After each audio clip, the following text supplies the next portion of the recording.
And I welcome everyone at today's hearing on cyber posture of the Department of Defense. Today's hearing comes at a time of increased cyber activity targeting U.S. infrastructure, including recent campaigns against telecommunications and critical infrastructure networks. It also comes at a time when cyber operations are being integrated into military operations more than ever before. U.S. Cyber Command has supported recent operations, including Operation Midnight Hammer in Iran and Operation Absolute Resolve in Venezuela. The department, with the support of Congress, has continued to develop its cyber forces. Over the past several years, the Cyber Mission Force has grown and matured. Cyber Command has received and enhanced budget control. The role of the Assistant Secretary of the Cyber Policy has been established and filled, and the department has stood up the Department of Defense Cyber Defense Command, DCDC, as a sub-unified command. The maturation is continuing. Cyber Command has initiated organizational and force generation reform effort known as CyberCom 2.0, focused on improving workforce management, training, readiness, and operational effectiveness. This effort is intended to create more defined career paths, enable greater specialization, and improve the department's ability to respond to emerging threats.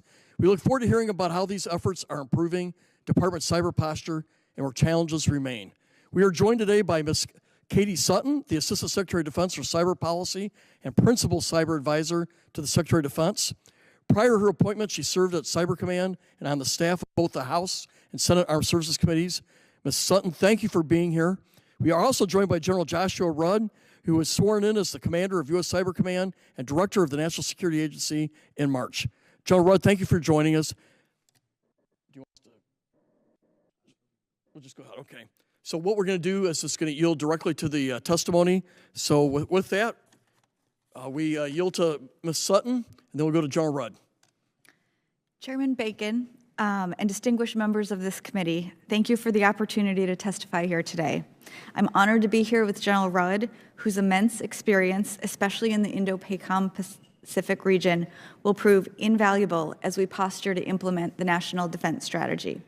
I also congratulate Lieutenant General Hartman on his retirement and thank him for his service and visionary leadership that has built the cyber enterprise over the years, setting the stage for our future success. In my role, I'm responsible for overseeing the department's cyberspace operations policy, integrating cyber activities across the department, and exercising authority, direction, and control over U.S. Cyber Command. I'd like to start by highlighting today the new and ever-dynamic strategic environment that we face in the cyber domain. The character of cyber warfare is changing rapidly, shaped by a growing threat posed by our adversaries and accelerated by the ever-growing power of technology. We must act decisively to transform our cyber enterprise and deliver the robust cyber capabilities and optionality required for the President and Secretary to defend American security, freedom, and prosperity.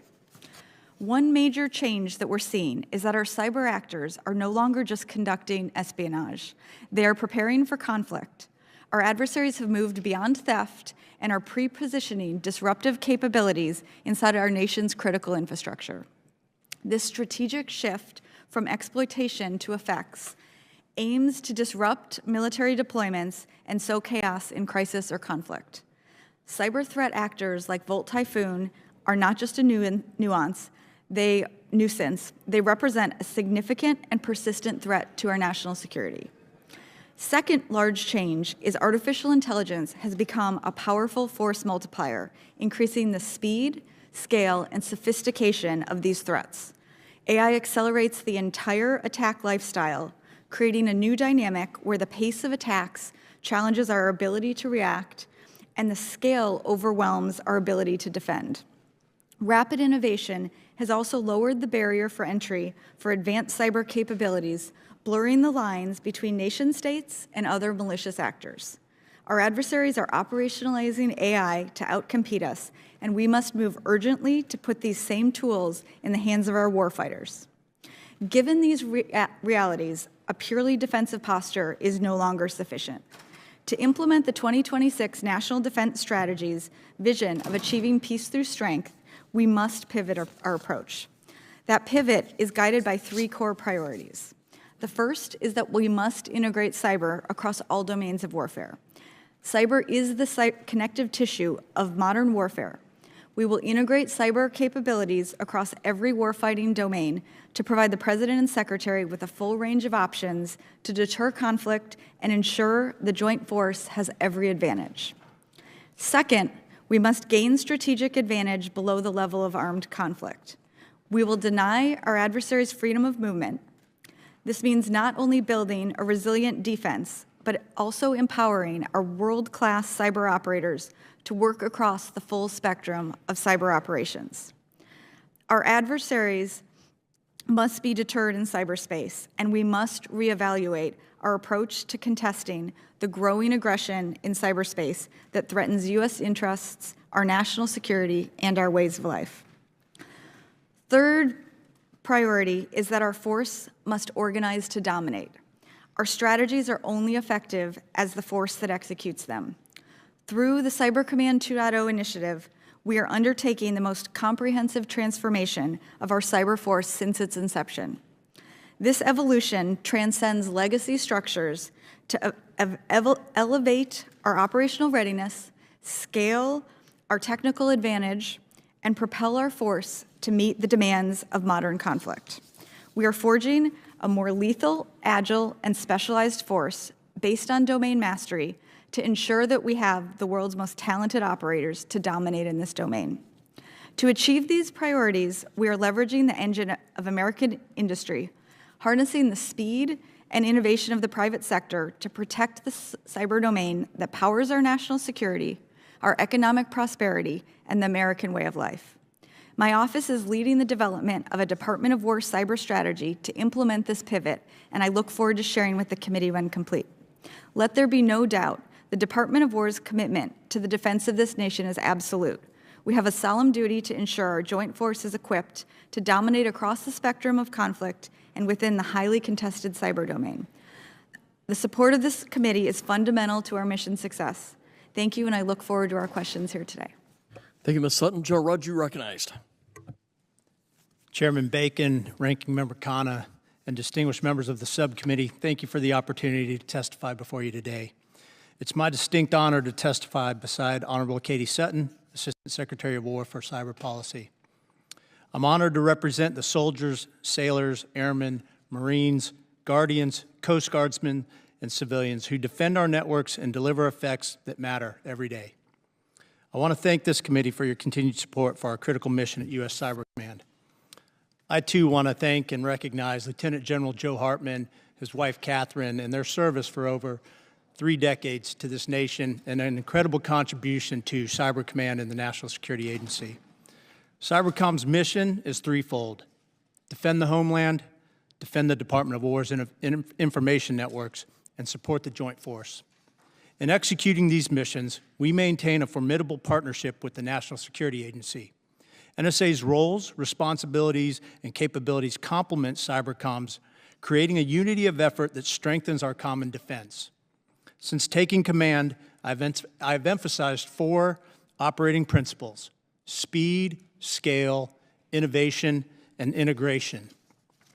I'm proud to report that Cybercom has been executing under these principles since before my arrival, which has made for a smooth transition.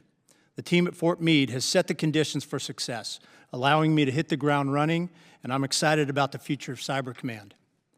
Throughout 2025 and into 2026, we've quickly adapted to the fast-paced strategic environment and rapidly changing character of warfare. In 2025 alone, we executed more than 8,000 missions, an increase of over 25% compared to 2024. We expect to exceed that pace in 2026, and with your support, I'm certain our talented force is up to the task. Cybercom gains experience and insights from real-world operations every day, and that experience guides our operational support to the warfighter. Our innovative activity contributes to mission outcomes, to initiatives like Cybercom 2.0, and to the employment of technologies like AI. The cyber domain cuts across all warfighting domains, and integrating cyber into joint force operation enhances combatant command effectiveness across the board. When called upon, Cybercom employs full-spectrum cyber operations with and on behalf of other commands to deter and, if necessary, defeat our adversaries. Our participation in Operation Absolute Resolve and Operation Epic Fury are prime examples of this integration in action. We're also executing the service-like authorities granted to us by Congress. Cybercom 2.0, approved by the Secretary of War, is moving at pace and achieving new milestones each month. Through Cybercom 2.0, we will deliver the capability and capacity to identify and hire a talented workforce, provide them with optimal training, and incentivize them to stay in the cyber force. Additionally, it will enhance our ability to work more closely with industry and academia to develop, acquire, and operationalize cutting-edge technologies. Cyber Command will continue to work with the cyber policy team and the services to ensure Cybercom 2.0 is implemented effectively. Thank you for the privilege of appearing before you today. I look forward to working with you, and I look forward to your questions. Thanks to you both. I appreciate your opening comments. My first question, General Rudd, you said your third missionary is supporting the joint force. You have had a lot of opportunity to do that in the last few months, particularly with Venezuela and now Iran. I know this is an unclassified setting, but I think it's important for the public, to the degree that you're allowed to talk about how you supported the joint force, and then we can go more into closed session. Chairman, absolutely. Again, it's a privilege to step in at this time right now while the command is in a fight supporting a combatant command. 24/7, laser-like focus, side by side with the men and women of NSA, providing real-time support to the warfighter. And that's exactly what I would expect out of the combatant command that delivers the most in this critical domain. If I just may add, it's been impressive to hear the role that Cyber Command has had with our joint warfighters. You've done a tremendous job, the whole team. Ms. Sutton, our roles and responsibilities for the oversight of network operations and network defense across your office, the CIO, U.S. Cyber Command, and the military services clear today, or do we need to work on further delineation? I think there's some overlap, and overlap produces friction. Chairman, I appreciate the question today. As you know, I appreciate the support from Congress on the stand-up and creation of my office to consolidate some of the policy and principal cyber advisor roles. As you're aware, we're about 2 years in the making and have been working internally to clarify some of those areas. As I think about network defense, I see it as a spectrum of activities, and we need to focus less on having silos across these different organizations, but how do we really bring together what we're understanding from our adversaries, from an operational perspective with how we're doing cybersecurity across the department. And so we're really looking at taking a whole of, not only a whole of ASW approach, but a whole of department approach where we're really integrating the network security aspects and how we do cybersecurity with that operational aspect. And the best way that I know of to do that from my career is to work on how we partner and how we find common areas to make sure that we are bringing that information that we have from operations to how we set the standards across the department. Who is ultimately accountable for the DOD, securing the DOD networks? The Chief Information Officer has responsibility for cybersecurity of the networks. Okay, thank you. I know there's a little bit of overlap there, so I thought I'd ask. Okay, given the pace and scale of cyber threats from countries like China and Russia, and this is something we're working on in this NDAA and our defense approach, are current cyber investments sufficient, and where are additional resources or authorities needed? It is my impression that we may be underfunded compared to what China and Russia are doing. So excited to see excited to be able to talk today about the budget that has been released, I believe earlier this morning. What you'll see in that as we dig in is that there has been a substantial increase in investment for cyber priorities across the department, across a range of activities. I think as we look at continuing to grow those, we need to also make sure that we have the right approach to talent, who are going to be really the linchpin in how we accomplish those. And so making sure that we have that right balance of being able to grow and train, and then also looking at where we can gain some efficiencies of implementing technology rather than just continuing to grow. What had we potentially adopted in our posture before that we might be able to improve with something else and then phase out the original approach? One of the tasks I have from the chairman of the overall committee is compared to look at the investments of Russia and China and then say, are we doing an adequate level to counter that? And it's a little bit ambiguous right now what that data is showing. So your all's help will be needed. My last question, I'm going to yield to the ranking member. Cybercom 2.0 is intended to drive toward more specialized and mission-ready cyber teams across the services. How are you ensuring the services are delivering a consistently trained and ready cyber force? Appreciate that question and appreciate the opportunity to have done the deep dive with the committee earlier this year. One of the key elements that you mentioned is that consistency. And how we're addressing that is by setting the responsibilities of the services at the basic trained and qualified level, and then a lot of the advanced training that we need, driving that into the responsibilities of Cyber Command through things like the Advanced Cyber Training and Education Center, so that we can have that unified approach and can also move at a speed that's easier to do within one organization and is operationally tied to our cyber mission force. Okay, thank you. I yield now to my colleague and friend and ranking member, Ro Khanna. Thank you, Mr. Chair, and thank you both for your service. I want to understand whatever can be explained in a non-classified setting in the shooting that happened in Iran of the school. Was AI used at all for that?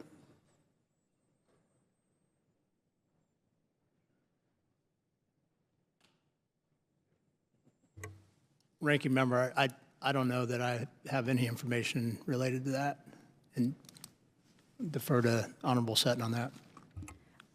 I would need to take that as a question for action. I also am not tracking the specifics of that.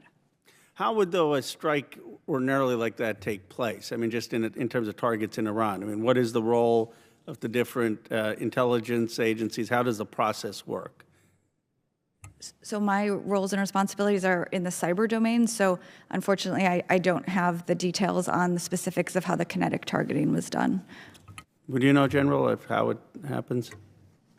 Ranking member, my previous experience, not within this command and not related to that operation, it's a very deliberate process that is, again, it would involve a tremendous amount of intelligence, it would involve a tremendous amount of expertise, it would involve experts that would analyze and assess weaponeering, again, outside of my current role, but the other thing that's consistent throughout all targeting processes, consistent legal reviews.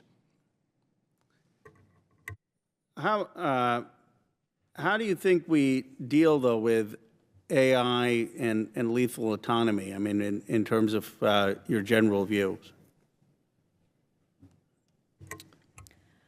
Ranking member, I think this is a really important policy question that as we look forward to the speed of how technology is moving, there's a couple things that we're going to need to move quickly with the technology. The first is accountability.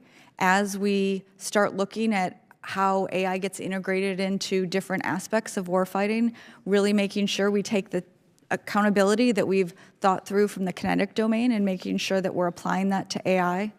I think this also highlights the importance of also how we secure these technologies to make sure that they aren't available for anybody else to have access to going forward.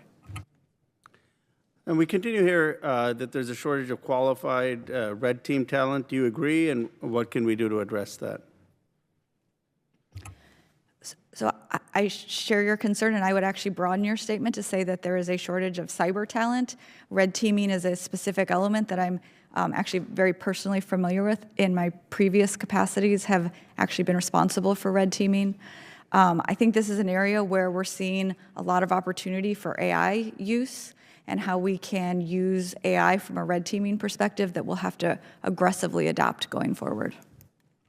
And the last question is, do you think that the current cybersecurity service provider model is adequate to today's challenges? I think that as we go forward, we're going to have to look at how AI is going to change how we do that, and that will likely need to take a look at how we organize, as I mentioned, to most effectively use the resources that we have to be able to get at this problem.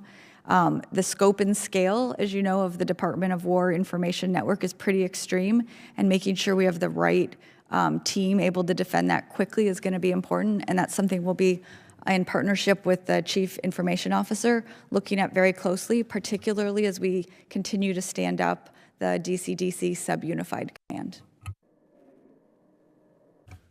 Thank you, Mr. Khanna. Mr. Fallon, you are recognized for 5 minutes. Well, thank you, Mr. Chairman. You know, obviously, CyberWorks, we can't take this for granted. And if you look just recently at Absolute Resolve and Operation Midnight Hammer, Operation Epic Fury, Cybercom was in the fight.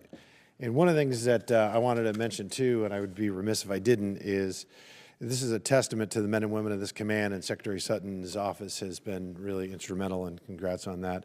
But we can't stand still. The threat isn't going to, and Iran is a sophisticated cyber actor, as you all know, and we don't know what the leadership in that country is going to look like here shortly, but it may be something that they might double down on this, because they can hit us, you know, half a world away, and we all know this. One of the things that I'm most concerned about, and Secretary, when we were visiting, is enrollment and retention, and particularly the recruitment, because the civilian sector can pay so much more.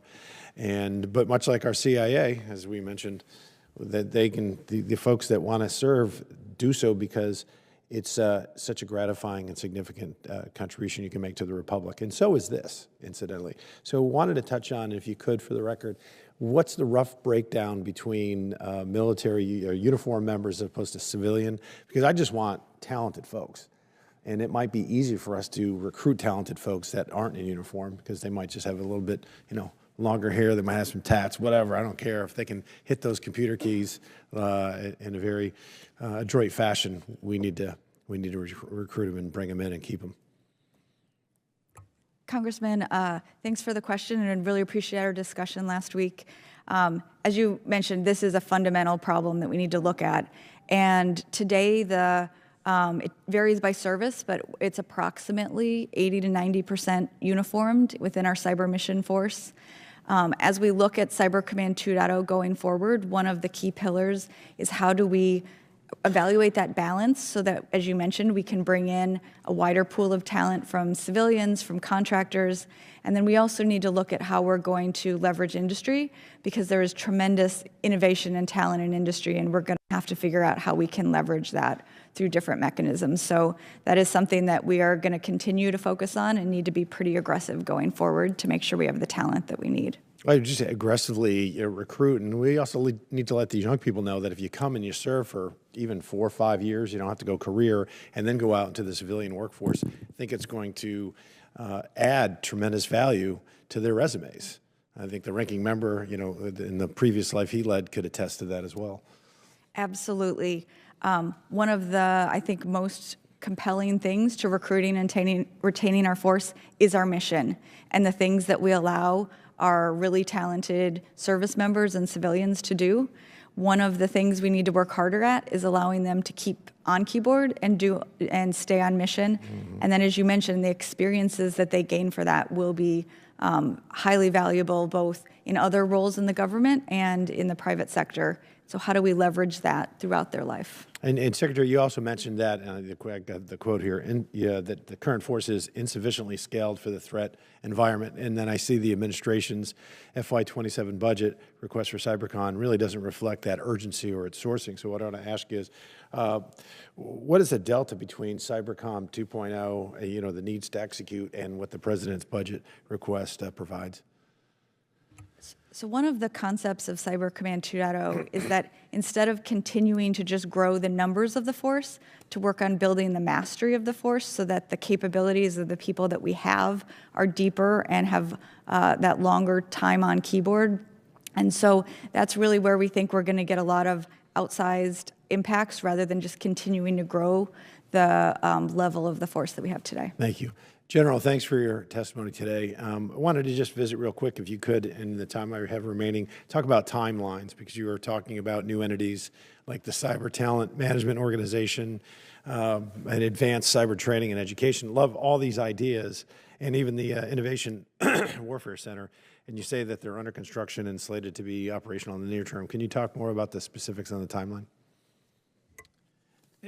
Congressman, I would tell you just to lead with, again, going back to the principles against which we need to operate: speed, scale, innovation, integration. Time's of the essence, so we need to move as fast as we Amen. can. And what I think I can provide you, maybe a follow-up for the record, is how we see those timelines being progressed and where we see opportunities to accelerate. Perfect. Thank you, General. Mr. Chairman, I yield. One quick follow-up question. Do we ever hire folks who are experts in the cyber field at a private company and bring them in, civilian or military? Just following up on this question. I believe we have. I can verify that. I'm pretty certain we have. And again, to me, that question speaks to a tremendous opportunity to get after scale and innovation. Again, doesn't have to necessarily be in uniform all the time. There's other options, I think, where we can look creatively, where we can hire experts. We can maybe make them reservists or guardsmen. I think there's tremendous opportunity to be innovative here. And we have a lot of cyber experts in our private industry in Omaha, and I think bringing them in would be helpful too, just that have that exchange. Yeah, Chairman, I don't disagree with you at all. Yeah. Ms. Houlihan, you are recognized for 5 minutes, ma'am. Thank you, Mr. Chair. And General, it's nice to see you. Thanks for joining me in my office. And Secretary, it's also nice to be with you today, too. Time is of the essence, and speed and scale is really important. So I'll try to do my best with my 5 minutes to ask all these questions. As we know, Cybercom 2.0 is supposed to fix a number of problems, but one of them is around Cybercom structure, which is supposed to now be modeled after SOCOM, correct? The Cyber Command 2.0 model was actually built on a blend of models within the department. So it included many elements of the Special Operations Force, Yes. but also things like the medical community and others as well. Excellent, excellent. And so, General Rudd, speaking from your prior position, not this position, would you consider special operations a domain, like the land, air, sea, space, and cyberspace area, or is it just unique operations that are shared with air, sea, and land domains? Congresswoman, the Special Operations Force is applied across all domains. So it's not its own domain, it is shared across all domains as they are defined: land, air, sea, space. The specific forces within SOCOM span land, sea, and air, and interoperate with the cyber and space force. So, Secretary Sutton, would you say that the cyber domain and the need for cyber operations will increase or reduce or hold steady over the next few decades? I think we've seen a very consistent upward trend that I don't anticipate to slow down anytime. Me too, and that's why speed matters, and also, frankly, why I believe that this is its own domain that needs to be addressed in its own way, with its own force, to be honest. I'll move on and say that I believe that some of the issues that are confronting cybercom are not just a cybercom issue. They are coming from how our services, our individual services, are prioritizing cyber forces among their other requirements and responsibilities. So as an example, I would find it hard to believe that the Air Force would legitimately support a cyber wing over a fighter wing, as an example, or the Navy support a cyber group over a ship, or the Army potentially supporting a cyber unit over an artillery battery, as an example. I know, General Rudd, in your new job that you obviously are very interested in valuing cyber very highly, but it's because you're culturally incentivized to do that. But I believe that the Army is not necessarily incentivized to care about things like that, but rather infantry, artillery, tanks. And if you're a young cyber officer in the Army, I don't believe that you are thinking about your career in that way, but rather you're thinking about your career in Army operations terms that are more traditionally written. Would you assess that that might be true as well, General? Well, Congresswoman, what I would expect that in this role, I'll have the opportunity to work with all the services to express the importance of talent management of the cyber force and advocate for advancement across all services. And I know that Mr. Bacon asked you, Secretary Sutton, a lot of good questions about incentivizing people and pay scales and recruiting and a lot of really innovative ideas of how to do that. I would, I guess, argue, and my position is that we, just as much as we needed to separate the Air Force out in 1947, and just as much as we needed to separate out the Space Force in 2017, that there may indeed be a need to separate out the cyber force sooner rather than later. Assistant Secretary Sutton and General Rudd, do you think that Congress has made the right decision to establish an Air Force, even though the Army and the Navy opposed that? I second the motion, by the way. So I appreciate all the questions about the cyber force. I actually think this is a really important debate that as policymakers, we look forward to continuing. This is a very rapidly evolving domain, and making sure that we're organized appropriately is something that we really need to address going forward. I agree. This, and we'll conclude by saying this domain is clearly growing, not shrinking, and at some point the cyber forces that we have generated by services that deliberately don't prioritize cyber for practical and cultural reasons won't be enough to meet our future cyber demands. And any significant change to our military structure up until we actually have a brand new service, I believe will be difficult. So all I'm asking you both and us here is that we have an open mind to the idea of a cyber force. While I very much welcome Cyber 2.0 and its recommendations, I genuinely worry that it's just not enough. So all I'm asking is, Secretary and General, will you commit to keeping an open mind on this issue?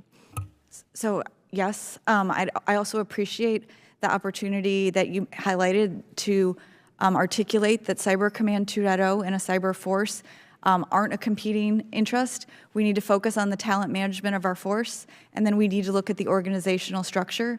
I appreciate Congress's interest in this. My office and the department have been supporting the National Academies study that I think was formed to do an independent look.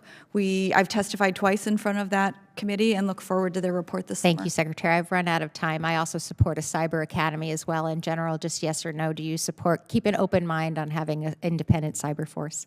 Congresswoman, again, I align with the department and Honorable Sutton on this topic, and again, appreciate the fact that they're not in competition. It's not a either or. It's a Thank you. Thank you. I yield, and I appreciate the indulgence of the chair. Mr. McCormick, you're recognized for 5 minutes, sir. Thank you, Mr. Chair. First of all, I kind of like the idea of multiple academies and multiple schools. University of North Georgia is one of those schools that competes across the nation, actually dominates. A little school in Georgia actually dominating the cyber intelligence community. It's been great to see. I think it's also an elite Army school for you Army guys out there. I see you got a Marine here, and cyber is just kind of amazing leap of technology. When we used to eat, we still eat crayons, but we're doing a little bit of things in now. Really excited to see the evolution from a guy who literally learned how to use a computer in the Marine Corps, which is kind of a scary thought at that. But one of the things I've noticed that's maybe a great recruiting tool, and I wanted to kind of get your affirmation, maybe expand upon, just like we recruit lawyers. And one of the reasons we're great at recruiting lawyers is because we give them real trial experience. Most people in the cyber community can't go out there and practice this offensively unless they work for the government. So this is a great opportunity not just to develop something, but to actually apply it, which is a great selling tool. But what else can we do to not only train people, but recruit them and retain them in these cyber commands, which I think is essentially all in the same arena of being competitive in this very world competitive market? So I appreciate the highlighting you started out with the talent that we get from a pretty wide variety of universities, many of which are the NSA Cyber Centers of Excellence School. Has been a great program to be able to get that pipeline in. The challenge that we're really now faced with is how do we recruit them in full-time and how do we retain them? And I think there's the primary thing that we've seen from our force over the last few years is the importance of keeping them on mission and giving them the opportunities to build that talent that, as you very accurately highlight, is something they can only do in our force. And then also making sure that we have the right incentive structure, we have the right career paths so that they can grow and they can succeed in their service, but do it in a way that is meaningful for building that mastery into the skill that we have today. Fantastic. General Rudd, yesterday we had a great opportunity to speak in person, kind of talk about the futures. We talked about a united command, which is going to be a central focus, I think, of this committee is kind of, do we do this combined, do we do this separate? And I've heard arguments on both. I'm kind of open-minded, and I'm forming an opinion every single day, trying to be more educated. Specifically to the Marine Corps, though, I was going to ask, when we first got computers and we broke a bunch along the way, and we learned in service, now we're out service, and we're learning all these people. How does the Marine Forces Cyber, also known as MARFOR Cyber, currently support the Joint Force? What role do they play in the future fight as far as the difference between the separation as an independent entity, kind of like we did with EA-6Bs, where we use it as a purple force, or is it used specifically for a Marine Corps mission, which is kind of a tough question, I know, but if you could just tell me the difference between the applications, which will help me make up my mind as to how we form the future. So this is it right here, Congressman, right? No pressure. Hey, just one point on the recruiting, if I could go back to that question. I think there's tremendous opportunity to tell the cyber story, maybe in a different way, maybe in a more open way than what we've done previously, that it's going to generate interest around. I don't know that I can recall a time in our history where we've talked more about it openly, perhaps because maybe we've never done as much as we have done in recent history, but that's one point. On the question with regard to support to the Joint Force, MARFOR Cyber is doing a tremendous job across a number of commands. And again, in support of the Joint Force, integrating really seamlessly, whether it's a combatant command or special operations command, they do tremendous work. Again, in real time, 24/7 commitment. The integration is really dependent upon culture, communication, and co-location in many cases. If they can be side by side, it doesn't always have to be. Obviously, there's a tremendous power in the remote aspect of the cyber force, but those are kind of key aspects that I'd highlight to your question. So specifically, do you think, both of you, I'm just curious, what is the main advantage of having each service have their own cyber command versus a combined? So I think one of the things that is important to discuss as we think about a cyber service is where the boundary of things and services, like defending their networks and defending the weapon systems and ensuring cybersecurity in the weapon systems they build, how that would separate out from things like a cyber mission force that would conduct operations in support of the Joint Force, and ensuring that those boundaries are well defined as you would think about different organizational constructs going forward. All right, with that, I'm out of time, and I yield. Thank you, Mr. Chairman. Thank you. Mr. Ryan, you are recognized, sir, for 5 minutes. Thank you, Mr. Chair. Thank you both for being here. Assistant Secretary, thanks for the time. Was that last week or this week, whenever it was? Thank you. General, thanks twice in 1 week. Sorry about that. I want to build on really good, I think, encouraging bipartisan discussion about broadening the base and the foundation of our cyber talent force as a nation, not just however we end up organizing within and across the services and within DOD, really thinking about this as a national problem. And General Rudd, you talked about this and sort of alluded to it earlier, and you talked about it in your written testimony. I think you described it as a joint cyber reserve component or funded reimbursable authority in your submitted statement. General Hartman, on his departure, talked about a cyber auxiliary. We talked a little bit as well, Assistant Secretary. I think would love to hear both of your thoughts on this. This is something I've been working on the last few years. We've had multiple attempts in the NDAA to introduce this concept. Specifically, how do we get the full breadth of our civilian cyber force engaged at various levels of, if one level is I'm doing a PT test every month and I'm in uniform, and the other level is no engagement. How do we broaden that out and create multiple avenues for people to plug in and serve a whole host of missions? So, General, starting with you, if you wouldn't mind expanding on your testimony and sharing any thoughts there. Sure, Congressman. No, I think there's tremendous opportunity with this idea, whether it's reserve, auxiliary, or all of the above. I think we don't need to limit the manner in which we approach this, because again, the talent is so unique, and there's such tremendous opportunity in the commercial sector to leverage expertise, and by extension, you're going to force multiply. We can be more creative. We can figure out, I think, we may be some of our own impediments in terms of process, speed at which we can grant clearances, et cetera. I think we need to be more creative about that. It's definitely something that I'm interested in taking a deep look at as part of my initial assessment. I know Honorable Sutton and her team have looked at it in depth, but again, I just don't think we can afford to limit the creative solutions to expanding the cyber workforce, and in doing so, leverage tremendous talent that's out there. And maybe just to lead into you, Assistant Secretary, agree more is always better generally. I think particularly every dollar we can spend on cyber, the ROI is dramatically higher than a lot of our other opportunity costs. But what would you see as a first step or two? And I ask this because I think coming into this NDAA, we want to be aligned with you all as you're rolling out your changes. Is there anything, any first initial steps, either for you, Assistant Secretary, or back to you, General, in terms of, does the idea of some sort of joint reserve component resonate with you? Has your team been able to look at that with any great depth yet?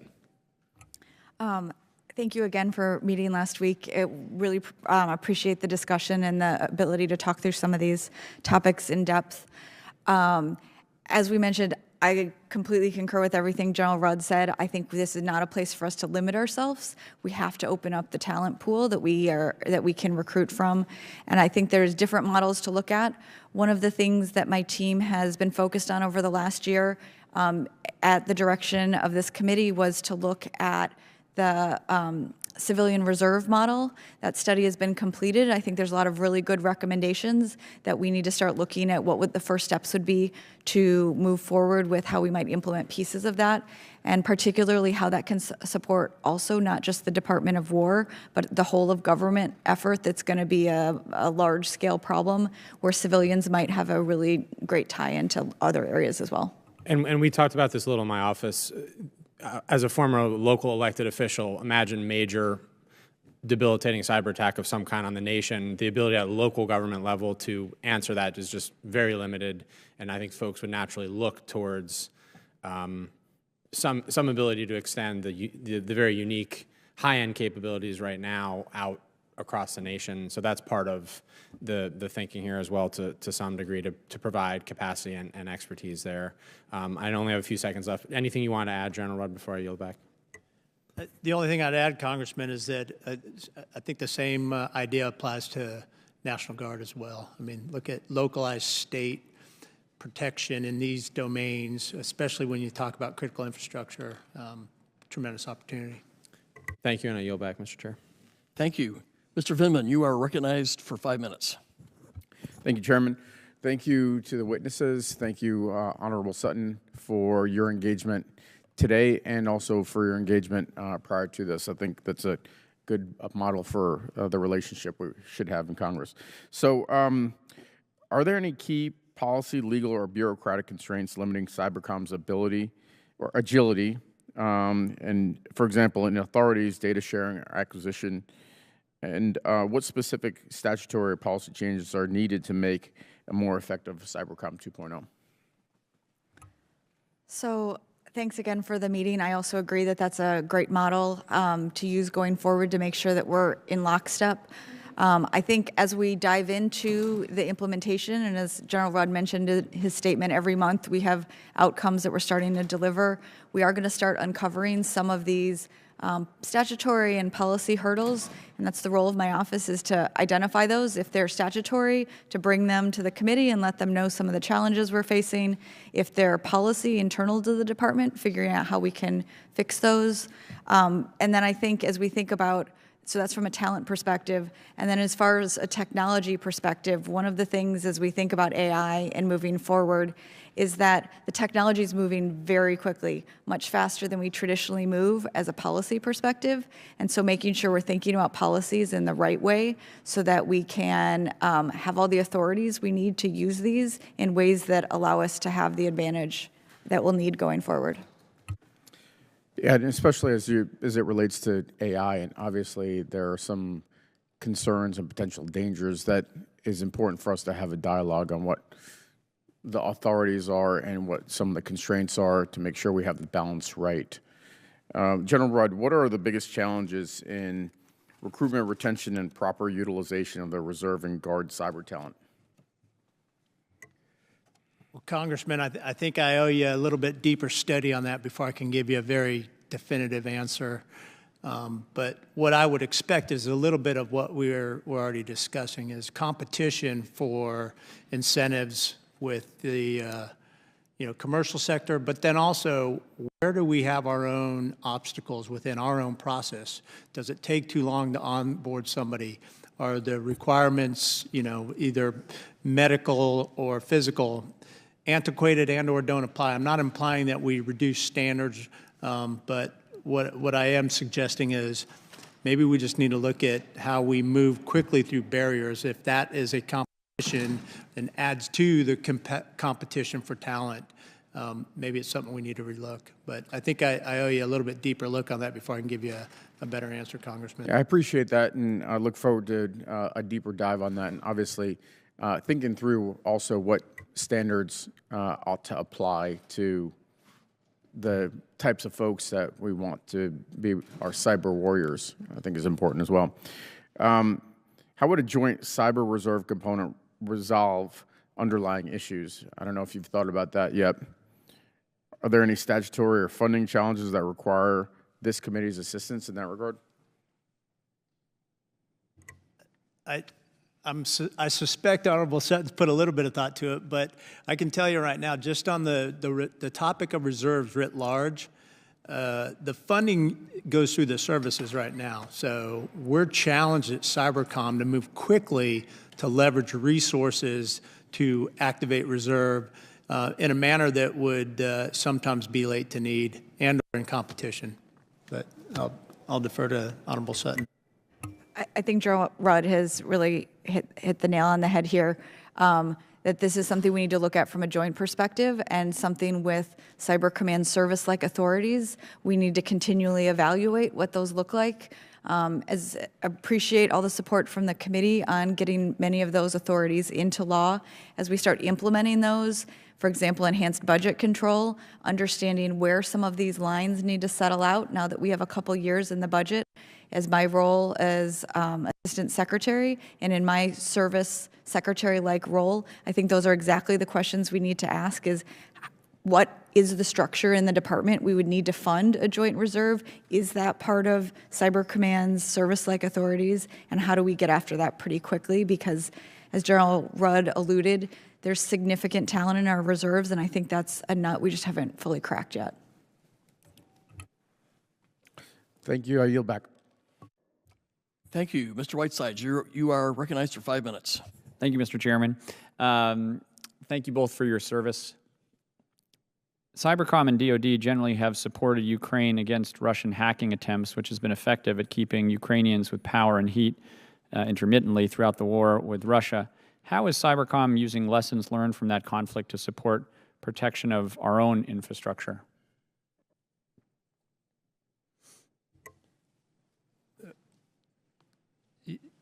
I can go first, but you look like you were going to lean in. So as I mentioned earlier, I think one of the keys to our success is going to be able to identify adversary threat activity and then do exactly what you said, which is how do we learn from that and how do we implement that on our own critical infrastructure.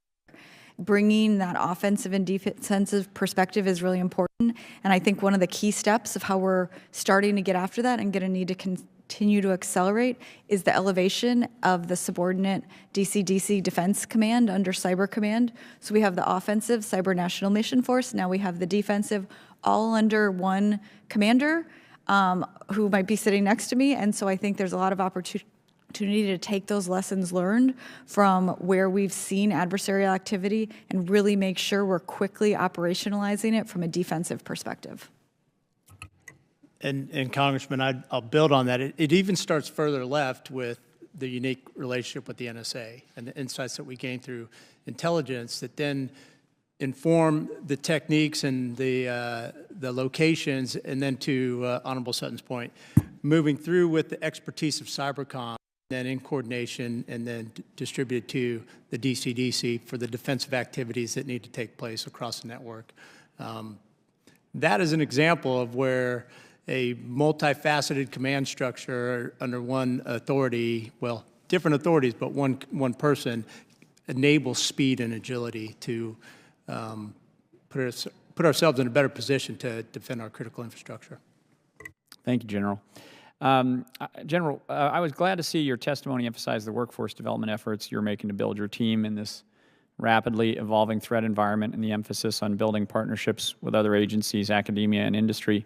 I did want to express my concerns, not directly with your responsibility, but I think it's an important thing to say in this setting, that certain actions that the department is taking unnecessarily put those good efforts at risk, for example, by labeling a leading supplier a supply chain risk, just as we are wanting to increase the number and types of non-traditional defense suppliers with expertise in cybersecurity and data analysis. I don't know if you have any comments on that general subject. So I think what is really where there's a tremendous opportunity in front of us is figuring out how we are going to approach what is a very momentous time where we're seeing a very rapid transition from human speed to machine speed. And we're going to need to make sure that we're really looking across the department at how we address that. It's not going to be a single solution of a single model or a single company. As I mentioned, the technology is not what scares me the most from a policy perspective. It's how are we going to change TPs of how we operate in the department. We're no longer going to be able to patch where we identify a patch, we have a lot of time to test it, and then we can issue an order and then have a lot of time to patch it. We're going to have to really compress that, and I think that's where, from a policy perspective, not being in charge of acquisitions, but from a policy perspective, really looking at making sure that those things don't get lost as we see a lot of capabilities coming forward really across the entire frontier model ecosystem, making sure that we're ready for that going forward. Do you want to add anything to that? Congressman, I would just add that we need to anticipate the speed to the extent we can possible and be in position to be able to leverage technology as it happens ahead of commercial and adversary potential uses of it. Yeah, I couldn't agree more. And I think just, as a almost editorial comment, we need to take the best of American innovation and integrate that into our national security. And so I hope that we can sort of work as adults to do that across the ecosystem of private industry. Thanks for your service, and I yield back. Thank you. Ms. Elfroth, you're recognized. Thank you, Mr. Chair. Thank you for allowing me to wave on to the subcommittee today. Thank you, Madam Secretary.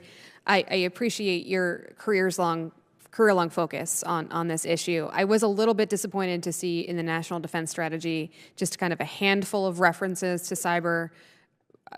I think everybody here and on full committee fully appreciates.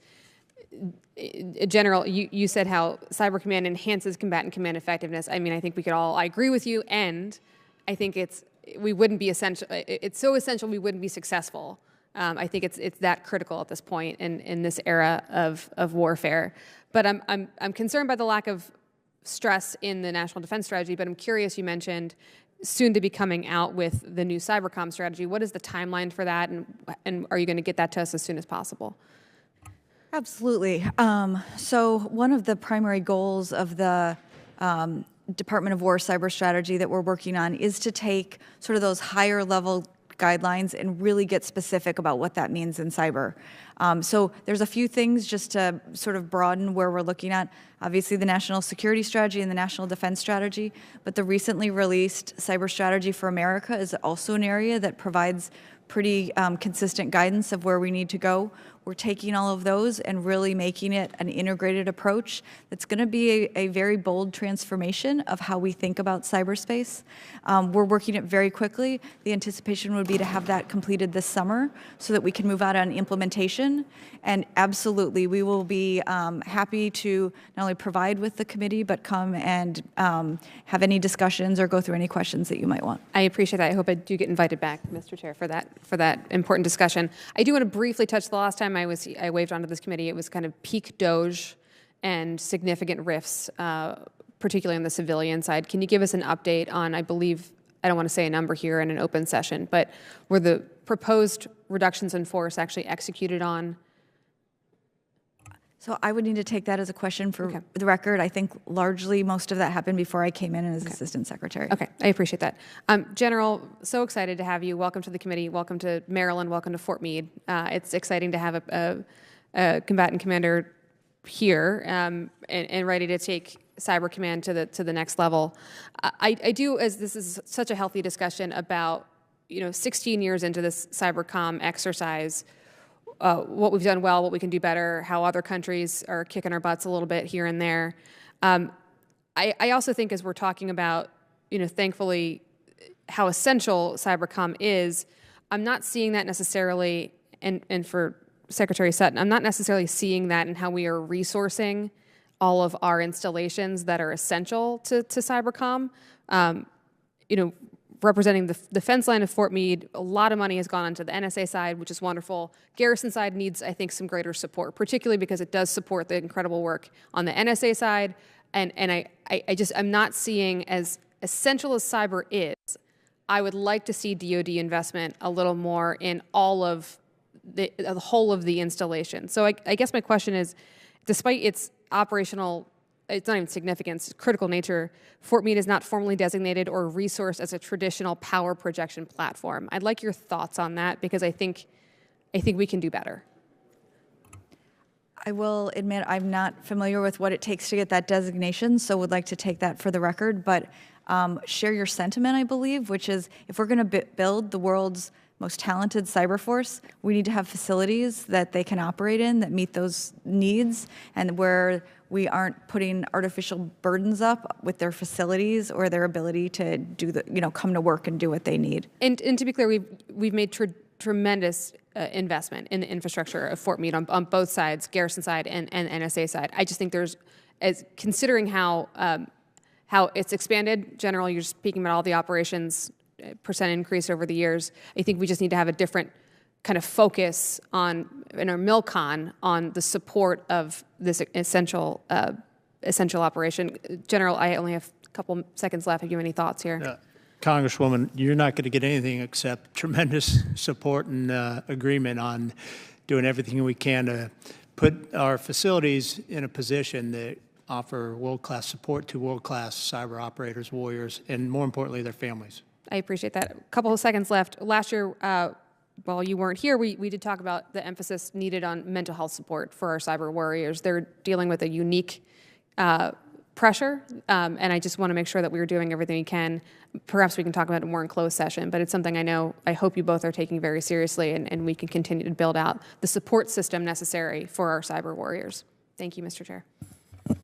Thank you. I appreciate all the discussions, too, on the separate cyber force. I think it merits discussion.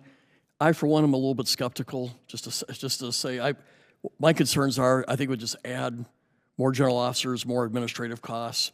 I like the SOCOM model that we have now. I think we got to give it time to see it works and see how we can fine-tune it. I also fear that if you had a separate cyber force, it would maybe break that linkage with NSA that I find so valuable that we have today with the dual hat. And I think that's what gives us real power with Cyber Command is this synergy that we have formed with NSA, and you don't want to. I don't want to disturb that, but that's just my perspective, and I welcome those discussions. But at this time, we're going to conclude the open portion of today's subcommittee hearing. For members who will not be joining us, questions for the record will be due to the committee within a week after the conclusion of the hearing. And with that, I want to thank you for this open session. We will convene now in the SCIF in Rayburn 2337 for the classified portion, and the subcommittee is adjourned.